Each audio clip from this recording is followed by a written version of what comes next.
Hello everyone, how are you doing? This is MD Tech here with another quick tutorial. In today's tutorial I'm going to show you guys how to hopefully resolve a circle with an X going through it on your wireless icon on Windows 10.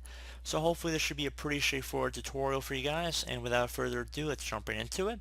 So we're going to start by opening up the start menu just by left clicking on the start button one time, and you want to type in Device Manager.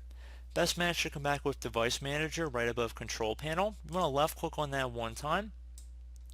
Now in our device manager, you want to expand the network adapter section, either double clicking on it or left clicking on the little arrow next to it. Now for the network adapter listed under here, you want to right click on it, left click on enable device. So if it's currently disabled, there will be an option here to enable the device. So once you've enabled it, hopefully the red X is gone now down in the bottom system tray icon.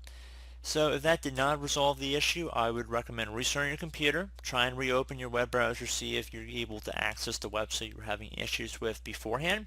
And if that still didn't work, I'd recommend opening up the start menu, type in CMD. Best match should come back with command prompt right above desktop app. You want to right click on it, left click on run as administrator. If you receive a user account control window, you want to left click on yes. Now in this elevated command line window, you want to type in ipconfig space /flush DNS. So exactly how it appears on my screen, ipconfig space /flush DNS.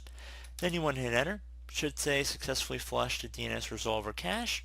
Now you want to type in netsh space winsock space reset. Hit enter. Should say successfully reset the winsock catalog. You must restart the computer in order to complete the reset.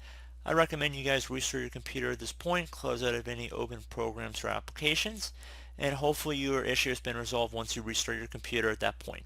So I do hope this tutorial was able to help you guys out, and as always, thank you for watching, and I do look forward to catching you all in the next tutorial. Goodbye.